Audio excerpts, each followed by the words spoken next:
¿Puede el silencio de un niño revelar una verdad que miles de millones de dólares no pueden comprar?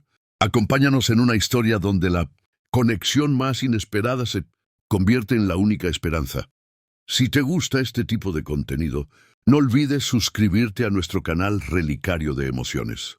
Publicamos 2 videos todos los días. Dale like al video si te gusta esta historia y déjanos en los comentarios contándonos desde dónde nos ves y a qué hora nos escuchas. Era uno de los hombres más acaudalados del país, pero ninguna cantidad de dinero podía arreglar lo que de verdad importaba. Después de despedir a 7 niñeras en solo un mes, estaba desesperado por ayudar a su hijo autista no verbal, que vivía en miedo y silencio. Desde que perdió a su madre, este multimillonario estaba a punto de rendirse hasta que una silenciosa ama de llaves, con un pasado doloroso, hizo lo que ningún terapeuta pudo. Lo que sucedió después lo destrozó por completo. Ricardo Valente tenía todo lo que una persona podría desear: dinero, poder, una compañía que dominaba la industria farmacéutica, Genentech Global. Pero nada de eso importaba cuando estaba en casa mirando a su hijo de 5 años, Lucas. Desde el día en que su esposa murió, Lucas no había dicho una sola palabra. Ricardo recordaba la risa del niño, el sonido de su voz. Todo desapareció después de su funeral. Lucas no hablaba, no respondía a su nombre, no miraba a nadie a los ojos. Los doctores dijeron que tenía autismo severo. Ricardo no entendió completamente lo que eso significaba. Al principio pensó que tal vez Lucas solo estaba de luto, pero las semanas se convirtieron en meses, y quedó claro que su hijo estaba encerrado dentro de un mundo al que Ricardo no podía entrar. El niño gritaba si alguien intentaba abrazarlo. Entraba en pánico bajo luces brillantes. Se quedaba mirando durante horas las paredes o la nada. Ricardo nunca se había sentido tan impotente en su vida, ni siquiera en las batallas más despiadadas de la sala de juntas. La mansión de los Valente era masiva, silenciosa y fría. El personal se movía con cuidado por sus pasillos, especialmente cerca de Lucas. 7 cuidadoras habían llegado y se habían ido en un solo mes. Hicieron lo mejor que pudieron, pero cada una se fue rápidamente, ya sea agotada, abrumada o despedida. Ricardo tenía mal genio cuando se trataba de su hijo. No soportaba el sonido del llanto de Lucas. No podía soportar verlo apartarse de cada mano, de cada voz. Les gritaba a las cuidadoras, culpándolas por no esforzarse lo suficiente. Pero una parte de él sabía que ellas no eran el problema. Cada vez que un nuevo experto fallaba, una pequeña parte de Ricardo se rompía por dentro. Observaba a Lucas desde la distancia, temeroso de acercarse demasiado. Su hijo no lo reconocía, no realmente, y ese pensamiento lo mantenía despierto por la noche. Ricardo se había enfrentado a adquisiciones hostiles, demandas de miles de millones de dólares y ataques políticos. Ninguno de ellos lo sacudió de la manera en que lo hacía la mirada vacía de Lucas todas las noches. Después de que el personal se iba a la cama, Ricardo deambulaba por la casa como alguien que busca algo perdido. Pasaba por la puerta de Lucas y se detenía a escuchar. El niño ya no lloraba, no hacía ningún sonido. Era el silencio lo que más dolía. Ricardo solía imaginar a su hijo soñando, tal vez teniendo buenos sueños. Pero ahora temía que no hubiera nada en el mundo de Lucas, excepto miedo y oscuridad. A veces se quedaba fuera de la habitación del niño durante horas. Otras veces iba a su despacho, se servía una copa y miraba fotos antiguas. Lucas de bebé, su esposa sonriendo, todas las cosas que nunca podría recuperar. Se preguntaba constantemente dónde habían salido mal las cosas. ¿Fueron los viajes de negocios, las noches hasta tarde? Lucas lo culpaba por su muerte. Ricardo no tenía las respuestas. Todo lo que tenía eran remordimientos y un creciente temor de que el tiempo se estaba acabando. Los médicos habían ofrecido todas las soluciones posibles: terapia conductual, terapia del habla, incluso tratamientos experimentales. Ricardo pagó por todo: los mejores profesionales, programas personalizados, sesiones en casa. Nada de eso funcionó. Los terapeutas se iban con ojos cansados y palabras desesperanzadoras. Decían que el progreso sería lento, pero Ricardo no estaba hecho para la paciencia. Esperaba resultados. Lo que obtuvo, en cambio, fue silencio.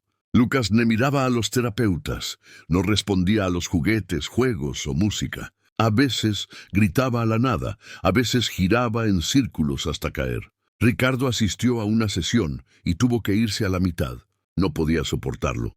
Entró en su despacho y cerró la puerta de un portazo. Furioso con todos y sobre todo consigo mismo, no podía arreglar a su propio hijo. Su dinero, su poder, sus conexiones, nada de eso hacía la diferencia. Todo lo que quería era que Lucas dijera una palabra, aunque solo fuera papá. Se instalaron luces especiales porque Lucas no soportaba las normales. Se añadió insonorización a su habitación para que sus episodios no resonaran por los pasillos. Un terapeuta sugirió usar horarios visuales y tableros con imágenes, pero Lucas los rompía o los ignoraba por completo. Las comidas eran un desafío. No comía si la comida tenía el color o la textura equivocada. La hora del baño era una pesadilla. Ricardo tuvo que contratar a 2 asistentes solo para manejarlo. Y sin embargo, en medio de todo esto, Ricardo todavía tenía esperanza. Una parte de él creía que si se esforzaba más, gastaba más, algo cambiaría. Pero cada día que pasaba, sin ninguna señal de reconocimiento por parte de Lucas, se sentía como otra puerta que se cerraba. Ricardo dejó de ir a la capital. Dejó que otros dirigieran la empresa. Su vida se había reducido a esa casa, a ese niño y al creciente temor de que su presencia pudiera estar haciendo más daño que bien. El peor momento llegó una mañana temprano, cuando Ricardo intentó algo simple. Le llevó a Lucas un coche de juguete, un Lamborghini a escala que solía encantarle. Se sentó a su lado en la alfombra y lo empujó hacia adelante. «Mira, campeón», dijo suavemente. Lucas no se movió. Ricardo lo intentó de nuevo. Incluso hizo un pequeño sonido de motor. Lucas parpadeó lentamente, pero ni siquiera miró el coche. Luego, sin previo aviso, gritó y se tapó los oídos. Ricardo retrocedió atónito.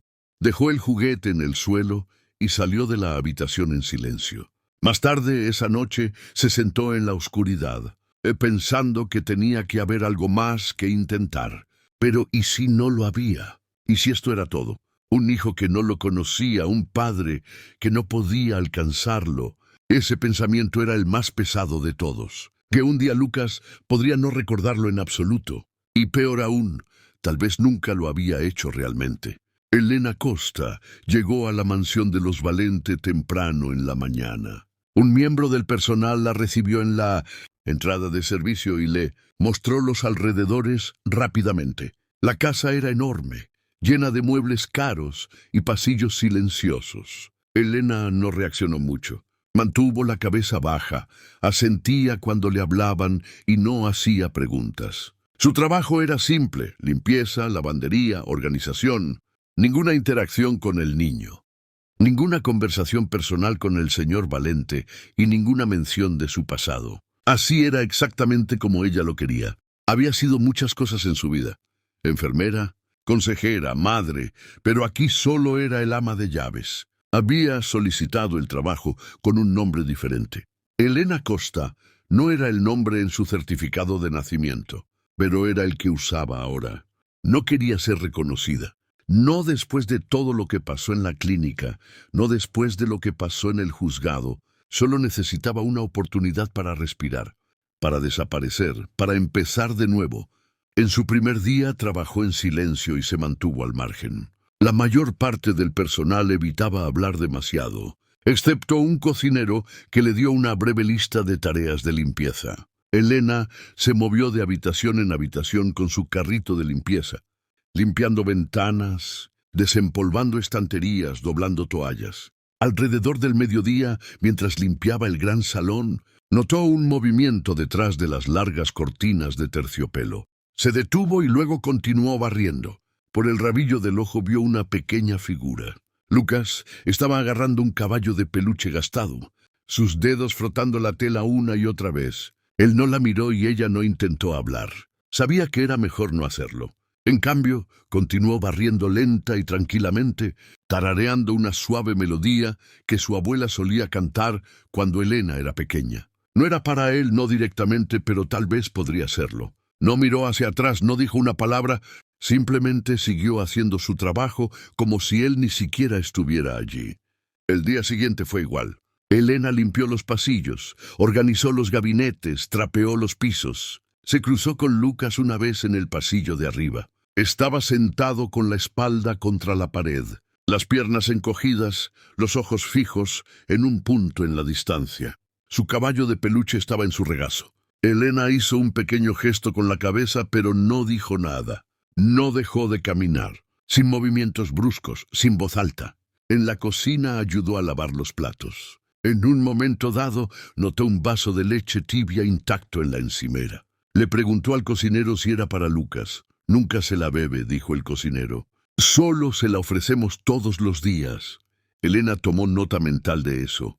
Más tarde esa noche, mientras terminaba de limpiar la mesa del comedor, sirvió en silencio un vaso de leche fresca. Lo colocó en el suelo cerca del pasillo, donde lo había visto por última vez. Luego se fue sin mirar atrás. No dijo nada. Al tercer día algo había cambiado. Elena estaba barriendo cerca de la cocina de nuevo cuando notó a Lucas sentado justo afuera de la puerta. Esta vez no estaba escondido. Se sentó con la espalda contra la pared, su caballo de juguete en una mano y sus ojos fijos en ella. No parecía tener miedo, simplemente miraba. Elena no reaccionó, siguió barriendo y comenzó a tararear de nuevo, la misma canción de cuna. No intentó hablarle ni hacer contacto visual, simplemente trabajó. Después de un rato, sirvió otro vaso de leche y lo colocó en el suelo cerca de donde él estaba sentado. Continuó limpiando y salió de la cocina por un tiempo para trabajar en otra habitación. Cuando regresó, el vaso estaba vacío. No se lo mencionó a nadie, no sonrió ni celebró, pero por dentro sintió que algo cambiaba. No era mucho, pero para un niño que no dejaba que nadie se acercara, lo era todo. Elena no intentó hacer más de lo que ya había hecho. Se apegó a sus tareas, limpió los baños, desempolvó los marcos de las fotos en el pasillo, dobló la ropa y ayudó al cocinero a preparar las comidas. Todavía veía a Lucas por la casa, generalmente sentado solo, a veces detrás de los muebles o debajo de las mesas. Siempre tenía su caballo de peluche con él. Pero ahora cada vez que Elena pasaba, él la miraba, solo una ojeada. Pero era suficiente. Ella no forzó ninguna conexión, dejó que él se acercara a ella a su manera. Cada día dejaba un pequeño vaso de leche cerca de donde suponía que podría estar. Algunos días el vaso permanecía lleno, otros días estaba vacío cuando regresaba. Elena no cambió su rutina, nunca le habló, solo trabajaba. Seguía tarareando suavemente y se aseguraba de que el vaso siempre estuviera allí. Gestos silenciosos, sin presión. Eso es lo que Lucas parecía necesitar. Por las noches, después de que la casa se calmaba y el resto del personal se iba, Elena se sentaba un rato en el lavadero doblando la última tanda de ropa.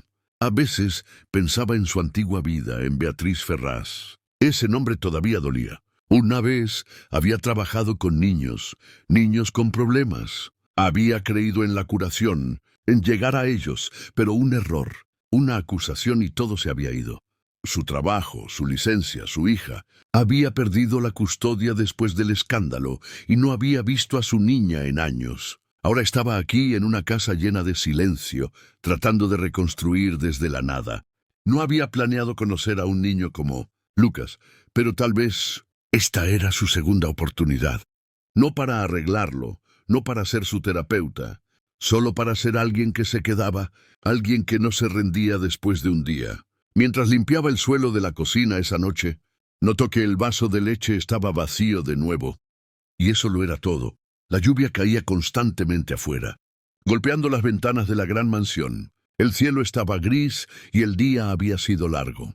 Elena había pasado horas limpiando, doblando sábanas, organizando armarios y trapeando suelos. Le dolían los brazos y sentía las piernas pesadas. Después de la cena, con la casa en silencio y la mayoría del personal ya fuera, se dirigió al salón. La chimenea estaba apagada, pero la gruesa alfombra del suelo se sentía suave y cálida. Se sentó lentamente, estiró las piernas y finalmente se recostó, dejando que su cuerpo se relajara. Cerró los ojos solo por un momento. El silencio era pacífico. No pensaba en el trabajo, ni en los recuerdos, ni siquiera en Lucas.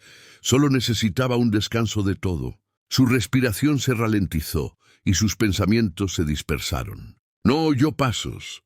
No se dio cuenta de que había alguien cerca, pero entonces algo ligero tocó su pecho.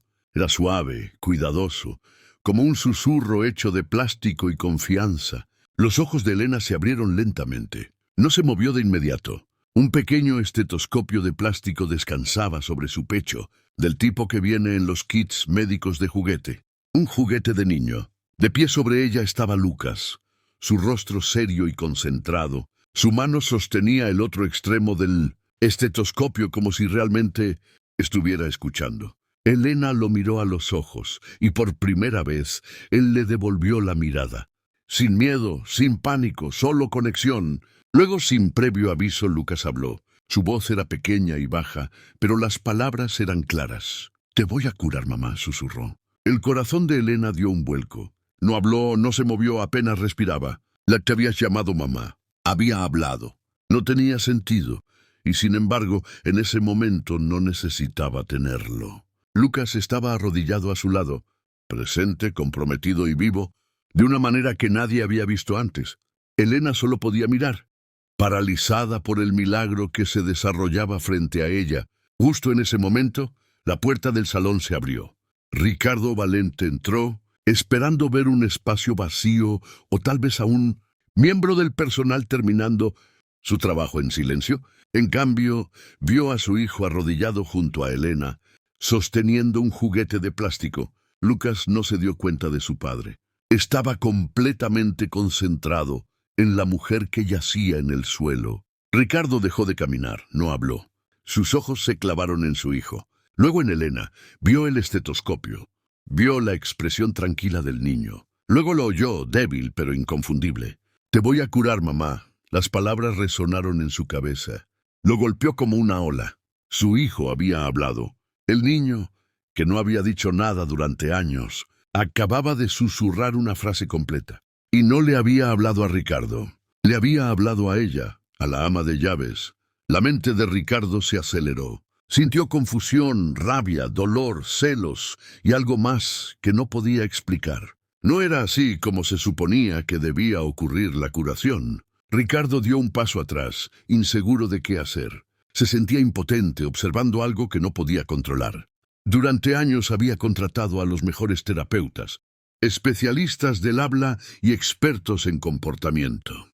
Nada había funcionado. Había gastado dinero, tiempo y energía tratando de arreglar a su hijo. Y ahora, después de solo unos días, Elena lo había alcanzado. Pero ella no era doctora. No estaba entrenada, no seguía los planes, no informaba del progreso en reuniones, ni escribía informes. Simplemente limpiaba. Y sin embargo, Lucas había conectado con ella. Ricardo no sabía si estar enojado o agradecido. Una parte de él se sentía traicionada, como si alguien le hubiera quitado algo. Otra parte quería caer de rodillas en señal de alivio. Se quedó allí en silencio observando. Elena no habló. Miró a Ricardo, insegura de lo que sucedería a continuación. Lucas presionó suavemente el estetoscopio contra su pecho de nuevo, completamente inconsciente de la tormenta que se desarrollaba a pocos metros de distancia. Más tarde esa noche, después de que Lucas se durmiera y la casa volviera a estar en silencio, Ricardo se sentó solo en su estudio privado. Las luces estaban bajas y la lluvia de afuera no había cesado. Sobre el escritorio frente a él había una foto enmarcada. Su esposa sonriendo, sosteniendo a Lucas de bebé. Había sido tomada en el jardín trasero en un día cálido. Ese recuerdo parecía pertenecer a otra persona ahora. Ricardo miró la foto durante mucho tiempo sin decir nada. Sus pensamientos eran un desorden. Quería creer que este momento con Lucas era el comienzo de algo bueno, pero era complicado. ¿Por qué Elena? ¿Por qué ahora? ¿Fue suerte, destino o algo más? Lo había intentado todo y había fracasado. Y esta mujer, esta extraña, había entrado en sus vidas y había hecho lo imposible. Ricardo no sabía cómo sentirse. Le dolía el pecho de una manera que no esperaba. En silencio comenzó a llorar, lágrimas lentas, sin sonido. La foto en sus manos se volvió borrosa a través de las lágrimas. Ricardo tocó el rostro de su esposa en la foto con el pulgar. Recordó su voz, su risa, la forma en que solía calmar a Lucas durante sus primeras crisis. Cantaba o lo mecía suavemente. Recordó pensar que nunca sería capaz de hacer lo que ella hacía, y después de que ella murió, nunca pudo. Esa noche, sentado en la oscuridad, entendió algo claramente por primera vez. Lucas no necesitaba sistemas perfectos, no necesitaba programas estructurados ni costosas salas de terapia. Necesitaba a alguien que lo viera, que realmente lo viera, alguien que no le pidiera nada. Elena había sido esa persona, sin querer. Había llenado un espacio que había estado vacío durante mucho tiempo. Ricardo lloró, no por fracaso, sino por una extraña y dolorosa esperanza. Por primera vez en años, sintió que tal vez su hijo todavía estaba allí. Tal vez. Muchas gracias por escuchar hasta aquí. Si te gusta este tipo de contenido, no olvides suscribirte a nuestro canal Relicario de Emociones. Publicamos 2 videos todos los días. Dale like al video si te gusta esta historia y déjanos en los comentarios contándonos desde dónde nos ves y a qué hora nos escuchas. Ricardo se sentó en su estudio hasta altas horas de la noche, el brillo de la pantalla de su portátil iluminando su rostro mientras se desplazaba por páginas de documentos. Su curiosidad por Elena se había convertido en preocupación. Algo no le cuadraba. Ella había entrado en sus vidas de repente, sin referencias, sin una investigación formal, solo una mujer tranquila que logró llegar a su hijo de una manera que ningún profesional había logrado jamás. Pero Ricardo no era un hombre que confiara fácilmente, especialmente no con algo tan frágil como Lucas. Comenzó a buscar registros, a cavar más profundo. No tardó mucho en encontrar lo que no quería ver. Años atrás, Elena había sido enfermera en una respetada clínica pediátrica. Había trabajado de cerca con niños, pero su expediente terminaba en un escándalo. Despedida, investigada. Siguió un caso de custodia y había perdido a su hija. El fallo del juez mencionaba negligencia, y la persona detrás de su despido, Beatriz Ferraz, la propia asesora de confianza de Ricardo. Eso lo cambió todo. La mañana siguiente, Ricardo se reunió con Beatriz en su oficina. Ella siempre había sido clara y profesional, sus opiniones agudas y directas. Cuando sacó el tema de Elena, no dudó. «Es peligrosa», dijo Beatriz cruzando los brazos. «Te lo advertí antes de que la contrataras. Es inestable, toma decisiones emocionales y cruza los límites. Esa no es alguien que quieras cerca de tu hijo». Ricardo presionó para obtener detalles. Beatriz explicó cómo Elena había formado apegos emocionales inapropiados con los pacientes, cómo ignoró el protocolo y cómo una de sus decisiones casi había llevado a un incidente grave. Perdió la custodia de su propia hija, añadió Beatriz. Eso debería decírtelo todo. Ricardo se sintió mal. Su mente reproducía las palabras de Lucas, el estetoscopio, el silencio roto. Y ahora esto. Necesitaba respuestas. Necesitaba enfrentarse a Elena. Cuando la encontró doblando toallas en el lavadero, le preguntó directamente. Sus ojos no parpadearon, su voz era tranquila. «Pregúntale a Lucas si soy peligrosa», dijo ella. Ricardo no respondió de inmediato. La miró fijamente, buscando cualquier señal de mentira, cualquier cosa en su expresión que coincidiera con lo que decían los informes. Pero no había nada, solo una mujer tranquila, cansada pero firme, de pie frente a él, sin nada que ocultar. Una parte de él quería creerle. En el fondo ya lo hacía, pero la otra parte, el lado entrenado por años de negocios, política y precaución, seguía repitiendo las palabras de Beatriz. Los titulares no mienten, los documentos judiciales no mienten. El riesgo era real. Aún así, algo en la respuesta de Elena se le quedó grabado. No se defendió, no explicó ni discutió, no suplicó. Dejó que Lucas hablara por ella, incluso en su ausencia. Esa elección decía algo, pero Ricardo se sentía acorralado. Tenía asesores, una reputación y un hijo frágil que proteger. Si algo salía mal bajo su techo, sería su culpa. Esa noche, después de una larga vacilación, tomó la decisión. Elena tenía que irse. Al día siguiente, Ricardo la llamó a la cocina. Sus palabras fueron cortantes, de negocios. Has hecho un buen trabajo aquí, pero este acuerdo no puede continuar. Elena asintió una vez. No preguntó por qué. No luchó. Empacó sus cosas en silencio y salió por la puerta trasera. Lucas estaba en el pasillo cuando ella pasó.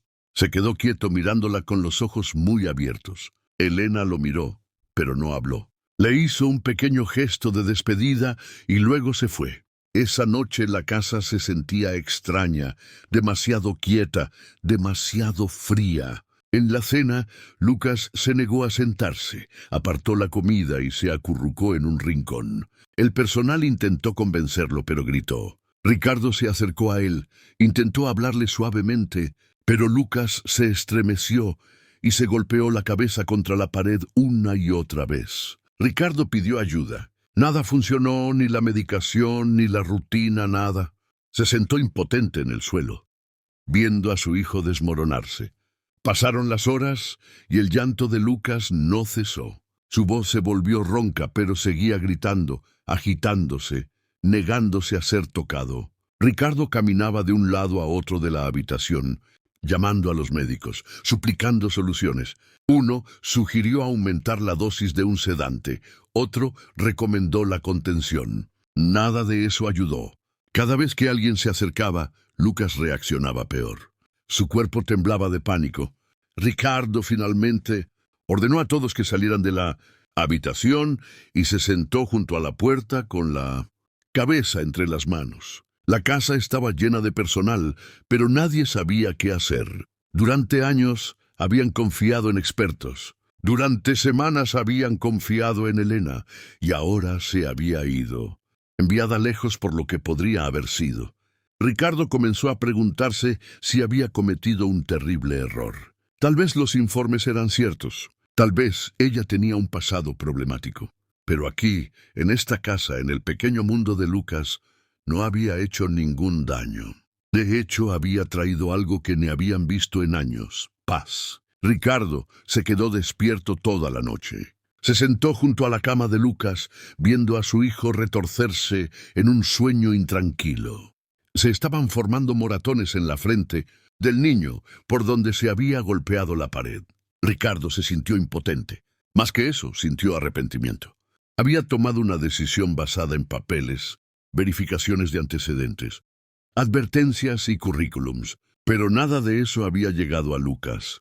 Solo Elena lo había hecho. Ella no vino con promesas, no ofreció planes, pero había estado allí en el silencio donde nadie más podía quedarse. Ahora entendía que la confianza no se construye con credenciales. Se siente en momentos tranquilos, en la quietud, en la paciencia. Pensó en su voz, en la forma en que nunca forzó nada, en la forma en que Lucas la había mirado como si ella importara. Y ahora se había ido. El mundo de Lucas se había derrumbado por eso. Ricardo supo entonces que no podía arreglar esto con dinero o poder. Tenía que hacer lo más difícil de todo: admitir que estaba equivocado y tal vez encontrar una manera de traerla de vuelta. Mientras desempolvaba las estanterías en el estudio privado de Ricardo, Elena apartó algunos libros infantiles antiguos. Algunos eran libros de cuentos con las esquinas dobladas y las portadas descoloridas, claramente los favoritos de Lucas en algún momento. Mientras limpiaba los estantes, su paño se enganchó en el borde de algo metido detrás de la fila de libros. Curiosa, metió la mano y sacó un sobre sellado amarillento cubierto de polvo. No tenía sello ni dirección, solo una etiqueta escrita a mano con tinta negra: Lucas, evaluación inicial. Sus ojos se detuvieron en él por unos segundos. No parecía algo destinado a perderse. Abrió el sobre con cuidado y desdobló los papeles que contenía. Eran documentos médicos llenos de términos clínicos y observaciones, pero una frase destacó de inmediato: trastorno del procesamiento sensorial, no autismo. La recomendación era clara. Elena leyó el informe completo, línea por línea. En la parte inferior encontró un nombre familiar, Dr. Mateo Vargas. Ese nombre nunca había surgido en ninguna discusión sobre la condición de Lucas. Antes, Elena se sentó al borde del escritorio todavía sosteniendo el informe. Recordó a Ricardo mencionar cuántos expertos habían visto a Lucas, cuántos se habían rendido. Pero el informe del doctor Vargas era diferente. No se centraba en el desapego social o el retraso en el habla. En cambio, describía a un niño que se sentía abrumado por el sonido, la luz y el tacto. Delineaba terapias centradas en lo sensorial, no en lo conductual. Elena leyó la fecha. Había sido escrito años atrás, antes de que Lucas dejara de hablar por completo. Sus manos comenzaron a temblar ligeramente. ¿Por qué nadie había mencionado esto nunca?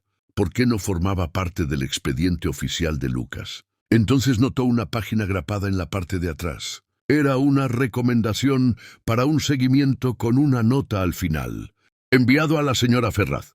El estómago de Elena se revolvió. Beatriz Ferraz, la misma mujer que la había despedido, que había testificado en su contra en el tribunal y que había convencido a Ricardo de que la echara. Esto no era solo un accidente, era deliberado.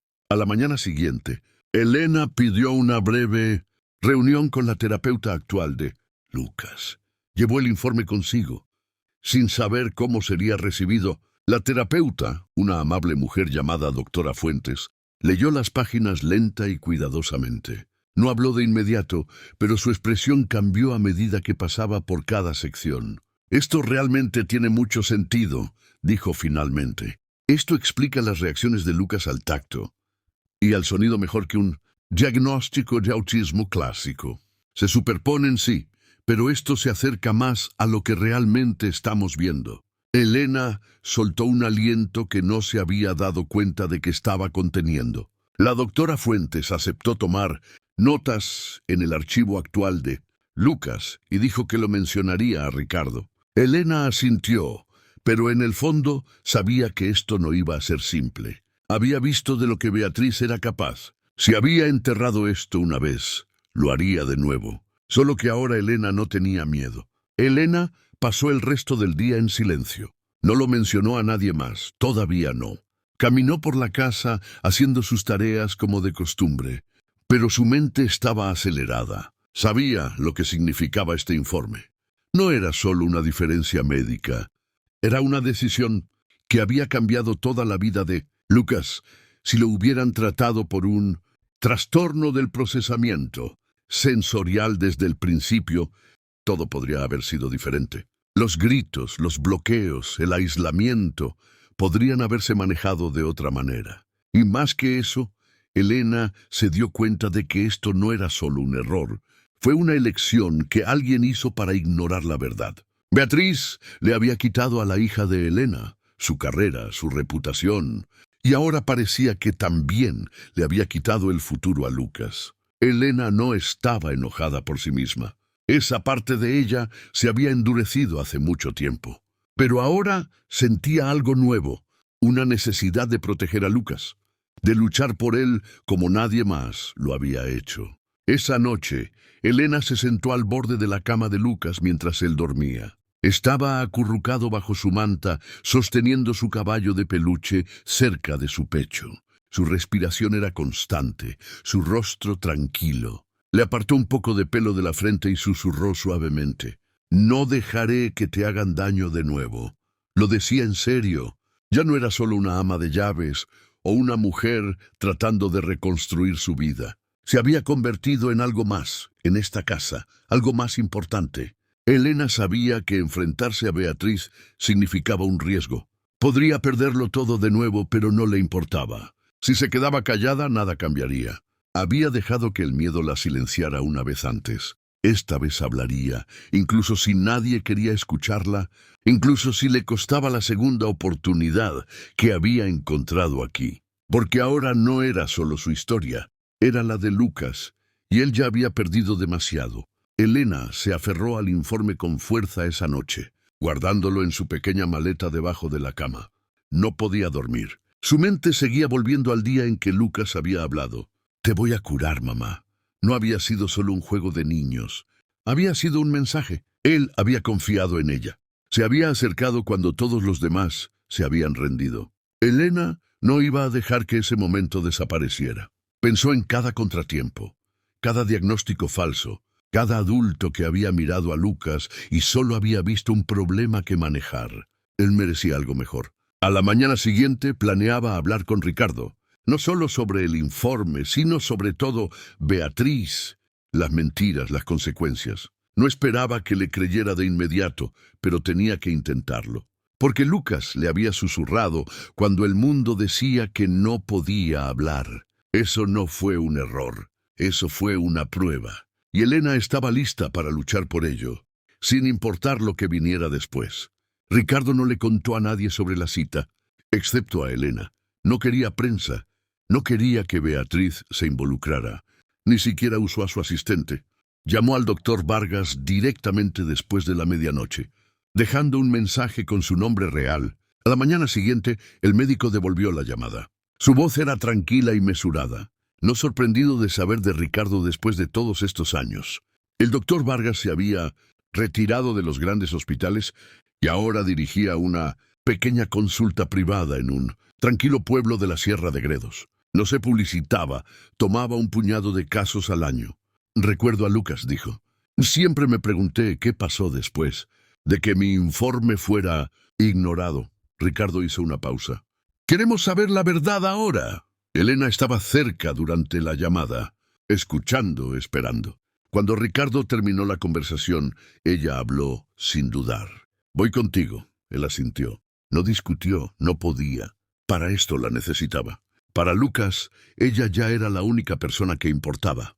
Salieron temprano 2 días después. El viaje se suponía que duraría 6 horas, tal vez menos, con poco tráfico. Elena empacó bocadillos, auriculares, juguetes sensoriales y el caballo de peluche de Lucas. Ricardo conducía con las manos tensas en el volante.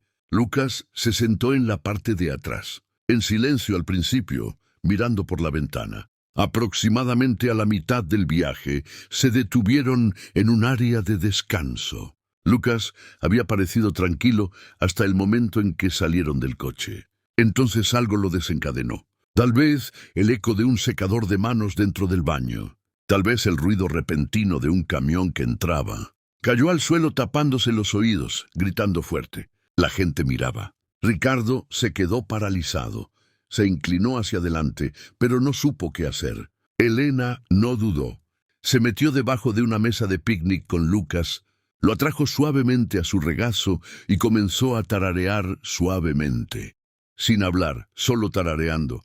Lucas lloró en su camisa durante 10 minutos, con el cuerpo temblando. Lentamente su respiración se ralentizó, su agarre se aflojó. Ella siguió tarareando. Ricardo observaba desde unos metros de distancia, completamente quieto. Nunca había visto a nadie calmar a Lucas así, no en público, no en el caos. Se sintió inútil, como si no perteneciera a ese momento. Cuando el niño finalmente se relajó, Elena besó la parte superior de su cabeza y susurró: «Ya estamos bien». Lucas no habló, pero se apoyó en su hombro. Se quedaron así debajo de la mesa un rato más, hasta que estuvo listo para moverse. Ricardo los ayudó a volver al coche, pero el resto del viaje fue silencioso. Todos estaban cansados. Lucas finalmente se durmió con la cabeza en la pierna de Elena. Cuando llegaron a la clínica, era un pequeño edificio blanco cerca del bosque, simple y tranquilo. No parecía un lugar para milagros, pero Ricardo esperaba que al menos pudiera ofrecer respuestas. El doctor Vargas los recibió en la puerta. Era mayor ahora, canoso y de movimientos lentos, pero sus ojos eran agudos, conscientes y amables. Dentro de la sala de consulta no había máquinas, ni grandes escritorios o luces intimidantes, solo un sofá, 2 sillas y algunas estanterías con juguetes y rompecabezas. Lucas caminó por la habitación por su cuenta, recogiendo un bloque de juguete, luego dejándolo de nuevo. No habló, no se sentó, pero tampoco gritó. El doctor Vargas lo observó en silencio, sin hacer movimientos bruscos. Elena se sentó en el suelo, dándole espacio a Lucas, pero permaneciendo cerca. Ricardo se quedó junto a la pared, con los brazos cruzados con fuerza. Después de 20 minutos de observación, el doctor Vargas comenzó a hacer preguntas, no a Lucas, sino a Elena y Ricardo sobre el comportamiento, sobre las reacciones al ruido, la comida, el tacto. Tomó notas, preguntó más. Luego, después de casi una hora, cerró su cuaderno y se reclinó en su silla. No tiene autismo severo, dijo claramente. Esto no es autismo clásico. Esto es un trastorno sensorial y emocional. Con las herramientas adecuadas y un apoyo emocional constante, puede mejorar significativamente. Ricardo se sentó lentamente, sus manos agarrando sus rodillas, su mandíbula apretada. No dijo nada. Durante un largo rato, Elena no interrumpió. Miró a Lucas, que estaba alineando bloques de colores en silencio. El doctor continuó. Los mayores desafíos de su hijo provienen de cómo su cerebro procesa el mundo. Está abrumado, no desconectado. Por eso la confianza lo cambia. Por eso el silencio ayuda. Porque la rutina por sí sola no funcionó. Ricardo finalmente habló. Su voz se quebró ligeramente. Me dijeron que no tenía opción, que esto era permanente. El doctor Vargas lo miró. Estaban equivocados. ¿O no les importó lo suficiente como para mirar más de cerca? Ricardo asintió lentamente. Le ardían los ojos, pero no lloró. Años de esfuerzo, dinero, empujando puertas que no llevaban a ninguna parte. Todo basado en un diagnóstico que no era del todo cierto. Elena se acercó y le tocó suavemente el brazo. Ahora tienes una, dijo en voz baja. Una opción. Ricardo la miró, luego a Lucas y le creyó.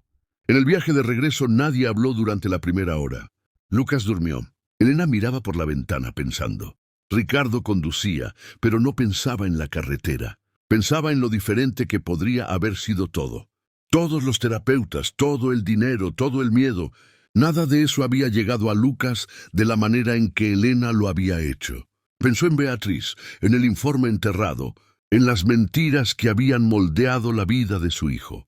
La verdad era dura, dolía, pero también le dio algo que no había tenido en mucho tiempo, una dirección. Cuando pararon en un pequeño restaurante para cenar, Lucas no gritó. Se sentó junto a Elena y comió en silencio un trozo de pan a la vez. Ricardo lo observó, todavía inseguro de cómo todo esto era real.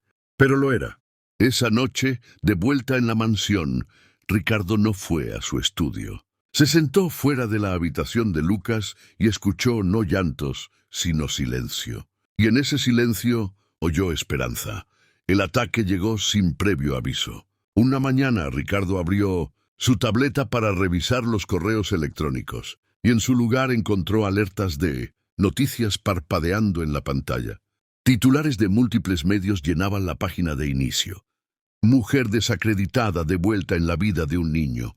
Resurge crisis de batalla por la custodia y Elena Costa o Beatriz Ferraz. ¿En quién debería confiar Ricardo Valente? Adjunto a los artículos había imágenes de video temblorosas, granuladas claramente extraídas de archivos judiciales. Mostraba a Elena sollozando incontrolablemente durante una audiencia de custodia años atrás, gritando a un abogado invisible y siendo escoltada fuera por los alguaciles. El artículo debajo tergiversaba el evento para pintarla como inestable, peligrosa, no apta para estar cerca de ningún niño.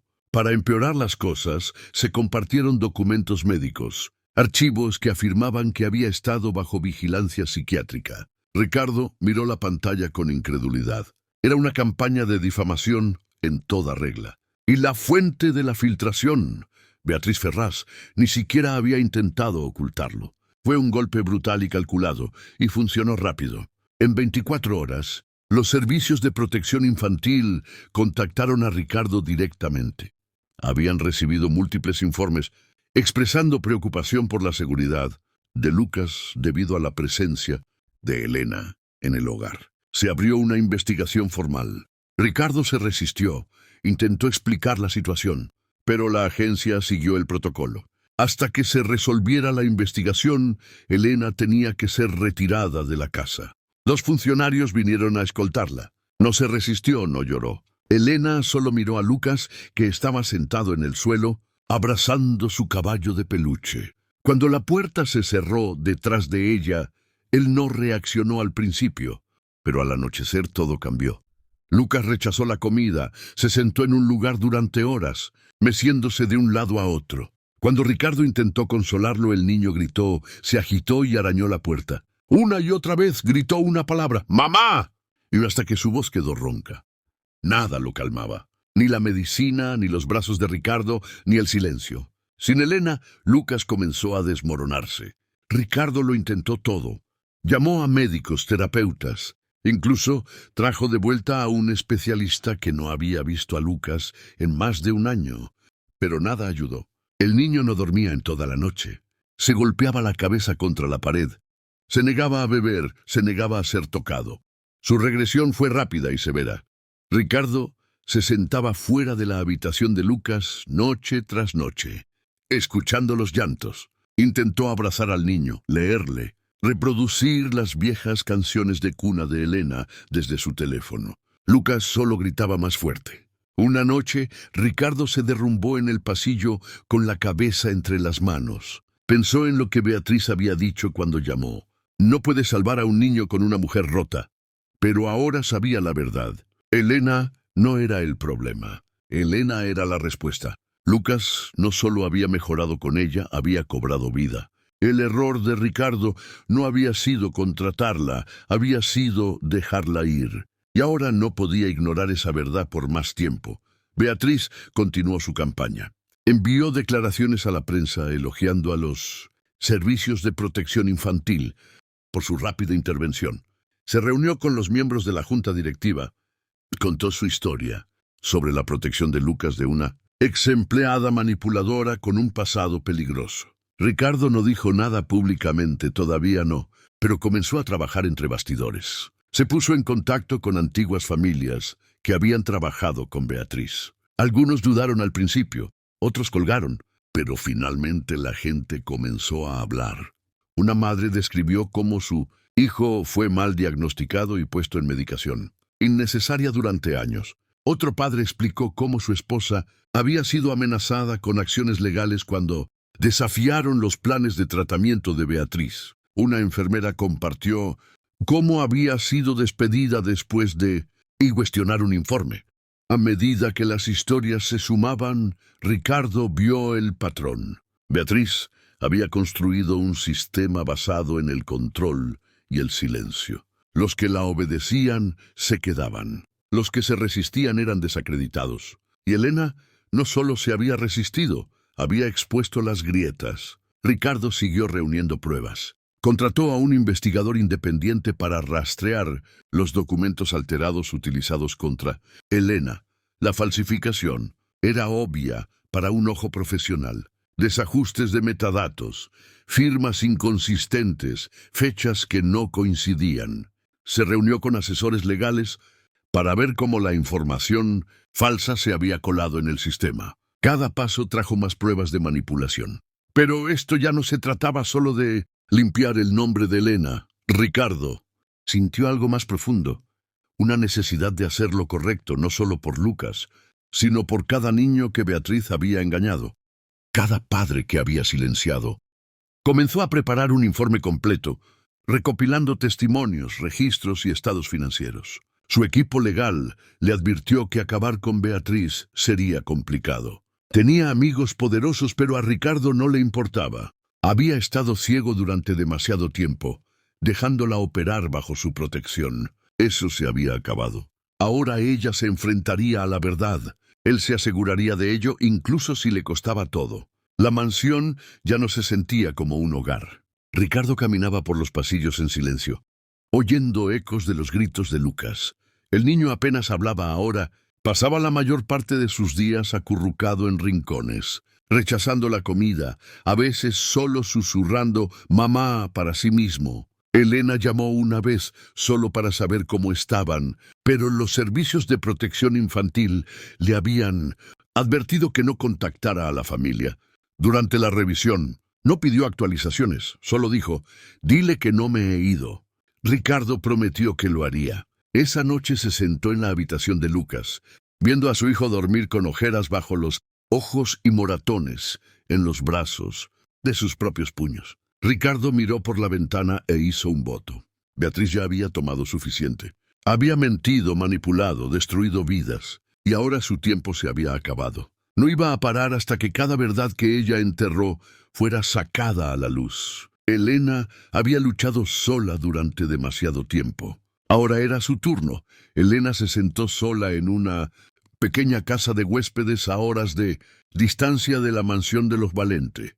No había oído la voz de Lucas en días, no desde que los servicios de protección infantil la habían retirado. Le temblaban las manos mientras sostenía su teléfono. Durante semanas se había aferrado a algo que esperaba no tener que usar nunca. Era su última prueba. Una noche, después de la batalla por la custodia, Beatriz había dejado un mensaje de voz en el teléfono de Elena. En aquel entonces, Elena lo había guardado sin saber por qué. Tal vez instinto, tal vez miedo. Ahora era todo lo que le quedaba. Presionó play de nuevo, solo para asegurarse. El mensaje era corto, pero lleno de veneno. La voz de Beatriz era aguda, fría y llena de amenaza. «Hablas y te arruinaré de nuevo». No había duda de quién era. Ninguna excusa para las palabras. Elena respiró hondo, buscó el número de Ricardo y presionó enviar. Cuando él respondió, ella no explicó. Simplemente le reenvió el mensaje de voz y dijo, «Escúchalo». Las manos de Ricardo se cerraron en puños cuando terminó. Se quedó quieto, reproduciéndolo 2 veces para estar seguro. No había duda de que era Beatriz, y no era solo poco profesional, era una amenaza, un claro acto de intimidación. Lo envió a su equipo legal sin dudarlo. Los abogados respondieron en 1 hora. Esto lo cambia todo. En cuestión de días, presentaron una moción para reabrir la investigación, utilizando el mensaje de voz como prueba clave. Lo que siguió se movió más rápido de lo que nadie esperaba. El tribunal aprobó una audiencia y se programó el juicio. Las noticias se extendieron rápidamente. Familias que una vez habían guardado silencio se presentaron. Varias aceptaron testificar. La sala del tribunal estaba abarrotada el primer día. Beatriz se sentó en el banquillo de los acusados, serena al principio, pero sus ojos parpadeaban cada vez que nuevos testigos subían al estrado. Elena se sentó en silencio junto a su abogado. Ya no tenía miedo, no tenía nada que perder. Uno por uno, las familias hablaron. Una madre describió cómo fue presionada para poner a su hija en una medicación que no necesitaba. Una exenfermera describió cómo se editaban los informes antes de ser presentados. Un padre compartió cómo a su hijo se le negó un diagnóstico alternativo y fue forzado a un plan de tratamiento que empeoró todo. Luego vinieron las grabaciones de audio. Un exmiembro del personal había guardado llamadas telefónicas, mensajes de voz, incluso grabaciones de reuniones. Se escuchó la voz de Beatriz instruyendo a su personal a mantener el diagnóstico de autismo. No confundan a los padres. Otro clip la reproducía diciendo, «Hagan que crean que es permanente. Gastarán más». Se oyeron murmullos en la sala. La calma de Beatriz comenzó a romperse. Sus abogados intentaron objetar, intentaron reformularlo, pero la evidencia seguía acumulándose. Entonces Ricardo subió al estrado. Le temblaban las manos mientras sostenía su declaración escrita. Miró al juez, luego a Elena, luego a la galería. «Mi hijo fue etiquetado como roto para que alguien pudiera lucrarse», dijo. «Eso termina hoy». El juez revisó la evidencia cuidadosamente durante los días siguientes. Mientras tanto, el equipo de Beatriz luchaba por recuperarse. Surgieron más documentos, notas que mostraban evaluaciones alteradas, correos electrónicos amenazando al personal para que guardara silencio. Elena permaneció en silencio durante la mayor parte del proceso. No necesitaba hablar, la verdad estaba hablando lo suficientemente alto. Cuando se leyó el veredicto, la voz del juez fue firme y clara. Elena fue completamente absuelta. Beatriz fue declarada culpable de mala conducta profesional y fraude. Se recomendaron cargos para una investigación más profunda. La sala del tribunal no vitoreó. No lo necesitaba. La justicia finalmente había hablado.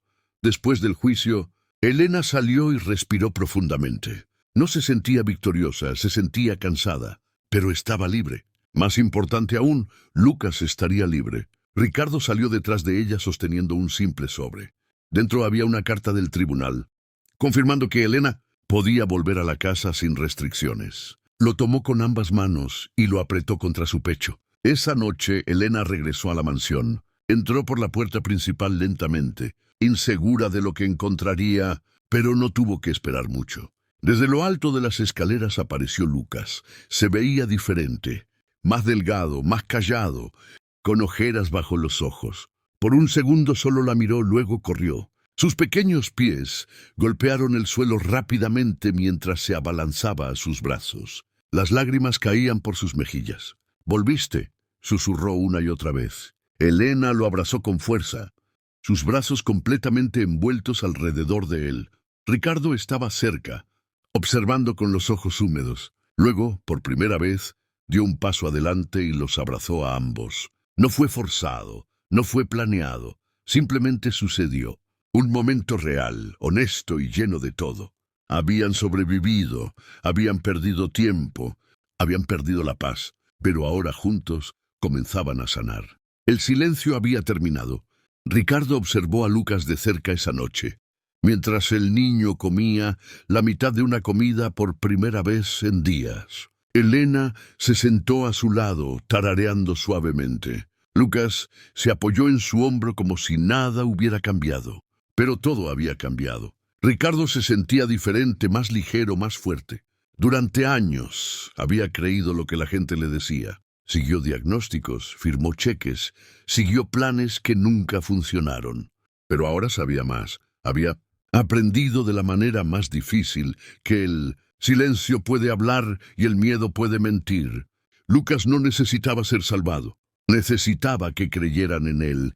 Y Elena había creído en él cuando nadie más lo hizo. Ricardo se sentó al otro lado de la mesa, miró a su hijo y tomó una decisión. No más expertos que trataran a Lucas como un caso, no más silencio. De ahora en adelante, cada susurro, cada palabra, cada sonido que Lucas hiciera sería defendido. Había encontrado su voz una vez. Ricardo nunca dejaría que el mundo se la quitara de nuevo. La Fundación Valente para el Cuidado Pediátrico Ético se lanzó con poca ceremonia, pero con un propósito fuerte. Ricardo no quería una gran gala o un espectáculo mediático, solo quería que fuera real. Después del juicio, usó sus recursos para hacer algo diferente, algo que durara. La misión de la fundación era simple: proteger a los niños de diagnósticos erróneos, dar a las familias acceso a una atención honesta y asegurar que nadie, como Beatriz, pudiera volver a dañar a otro niño. Elena aceptó ser la directora de alcance comunitario. No se trataba del título, se trataba del trabajo. No quería sentarse detrás de un escritorio. Quería visitar clínicas, hablar con los padres y ayudar a reconstruir la confianza que se había roto. Cada formulario, cada política, cada parte de la organización se construyó pensando primero en los niños. Sin atajos, sin mentiras. La fundación no parecía una oficina corporativa, parecía un hogar, paredes cálidas, habitaciones tranquilas y espacio para que los niños fueran simplemente niños.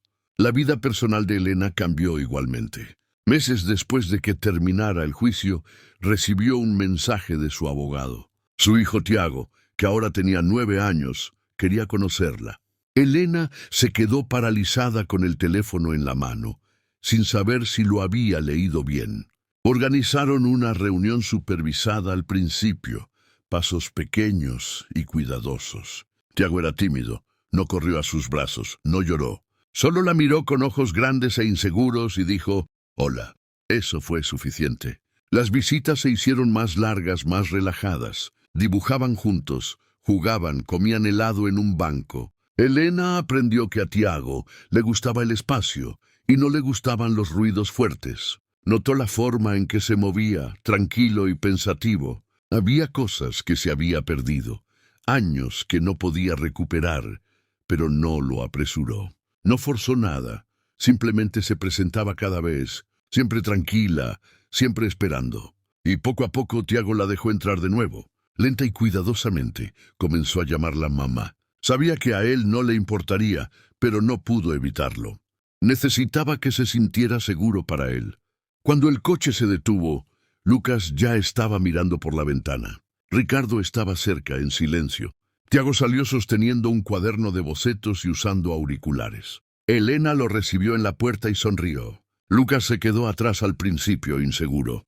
Luego, después de unos momentos, se acercó con su estetoscopio de juguete en la mano, el mismo que había usado con Elena hace tanto tiempo.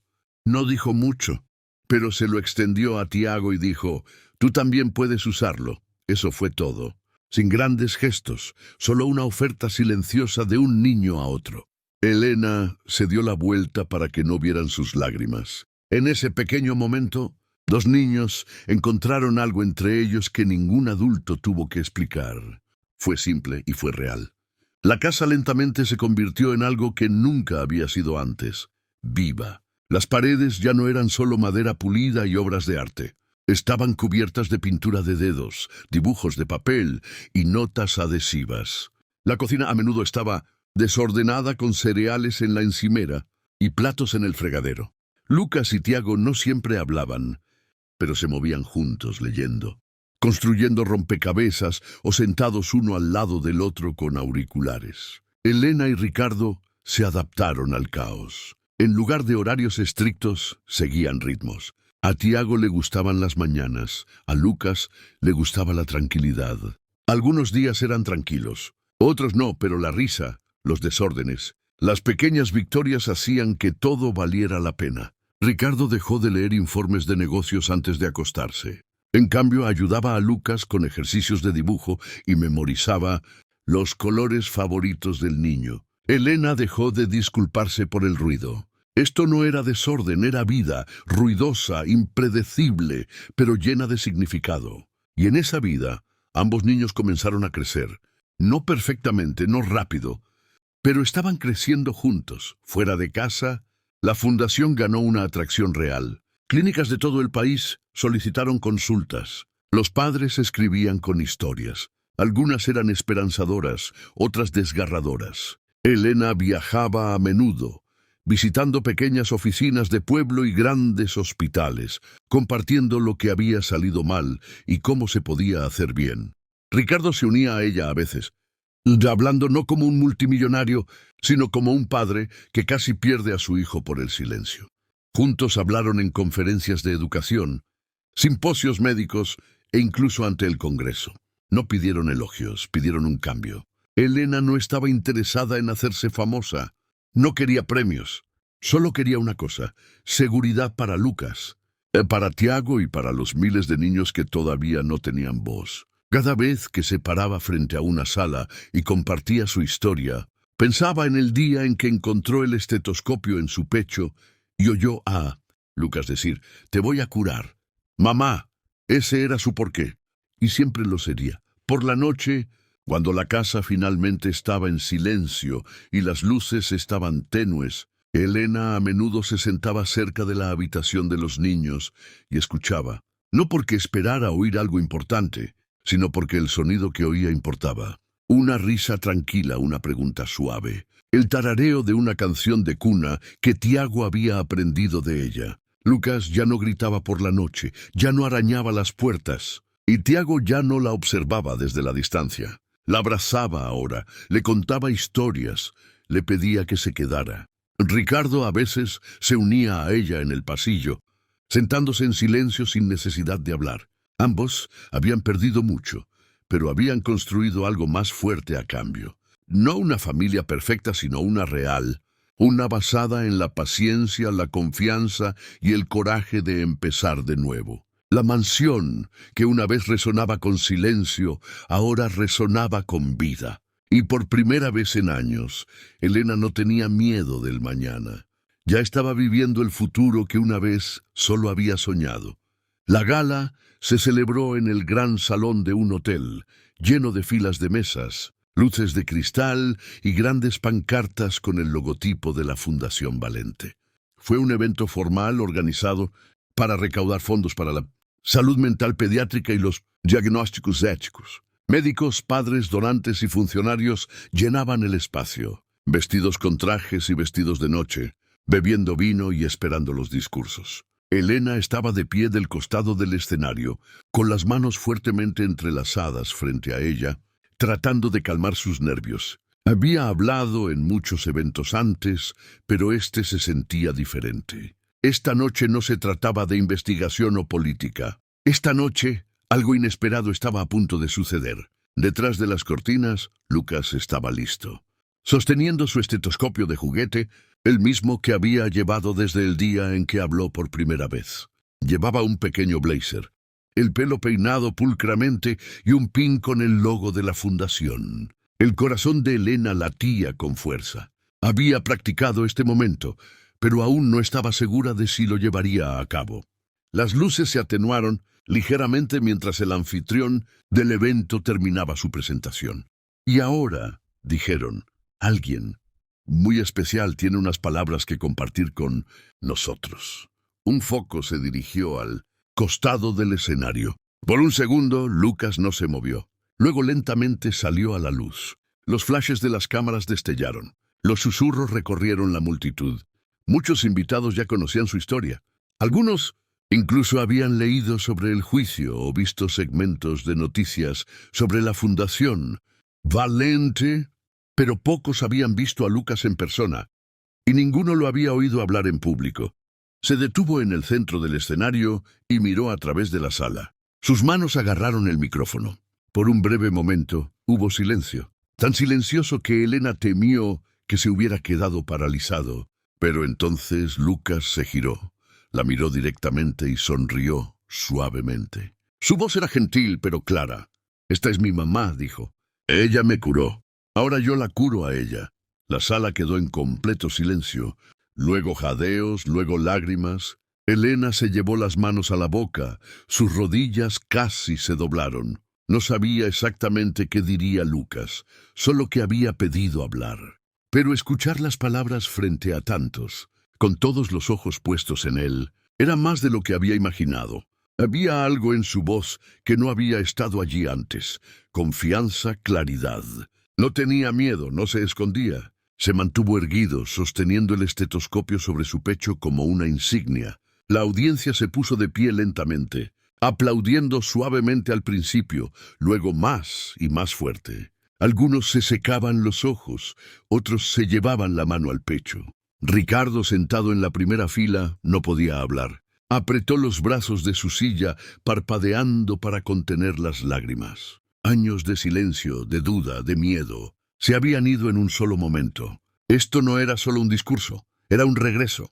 Un niño que una vez gritaba ante la luz y el sonido, ahora estaba en el escenario por elección propia, hablando con calma y orgullo. Elena no se movió, solo escuchó. Entonces Lucas sonrió de nuevo. Miró alrededor de la sala, luego de nuevo a Elena, y añadió una frase más, simple, honesta e inesperada. «Y papá también ayuda». Una ola de risas recorrió la sala, aligerando el ambiente, rompiendo la tensión emocional lo suficiente como para que la gente pudiera respirar de nuevo. Elena giró la cabeza para mirar a Ricardo. Él había bajado la cabeza riendo en voz baja, sus hombros temblando mientras intentaba contenerse. Cuando finalmente levantó la vista, sus ojos estaban llenos, pero alegres. Se encontró con los ojos de Elena y ambos sonrieron. No hacía falta decir nada entre ellos. En ese momento todo estaba bien. Los aplausos volvieron. Más fuertes esta vez, más enérgicos. Lucas se apartó del micrófono y caminó hacia Elena. Ella se agachó para abrazarlo, pero él ya se estaba estirando hacia arriba. La multitud continuó aplaudiendo, no por la fundación, no por la causa, sino por el niño. El niño que una vez estuvo atrapado y ahora era libre. El nombre de Beatriz Ferraz nunca se mencionó esa noche. Nadie sacó a relucir el juicio. Nadie discutió su sentencia, que estaba programada para la semana siguiente. Ya no importaba. La historia había seguido adelante. El público no estaba interesado en una experta caída. Estaban enfocados en lo que vieron en el escenario. Un niño que había pasado por el dolor, el diagnóstico erróneo, el miedo y aún así había logrado encontrar su voz. Elena había temido durante años que el silencio de Lucas pudiera durar para siempre, que nunca lo oiría decir las cosas que un padre anhela escuchar. Pero él había dicho más de lo que ella esperaba, y lo había dicho cuando más importaba. La cobertura mediática al día siguiente no se centró en Beatriz.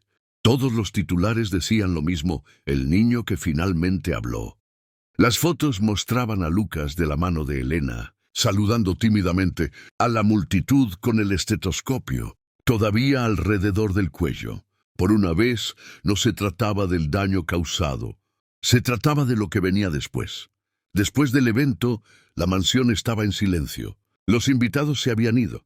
El personal se había ido a dormir. Elena y Ricardo se sentaron en el sofá, todavía vestidos de la gala, viendo a Lucas y Tiago construir una pequeña torre con bloques de madera en el salón. Era tarde, pero nadie quería terminar la noche. Elena apoyó la cabeza en el hombro de Ricardo. ¿Eso realmente pasó?, y preguntó en voz baja. Ricardo asintió, colocando su mano sobre la de ella. Sí, y fue real todo. Vieron a los niños reír suavemente. No hubo crisis, ni gritos, ni miedo, solo paz. Lucas se giró y los miró como si supiera algo. No volvió a hablar, solo sonrió. Elena le devolvió la sonrisa con el corazón lleno. Ricardo exhaló lentamente, como si estuviera dejando ir una década de dolor. Por primera vez, la casa se sentía completamente quieta en el buen sentido. Nadie corría, nadie se escondía, nadie necesitaba ser arreglado. Tenían el uno al otro, y eso era suficiente.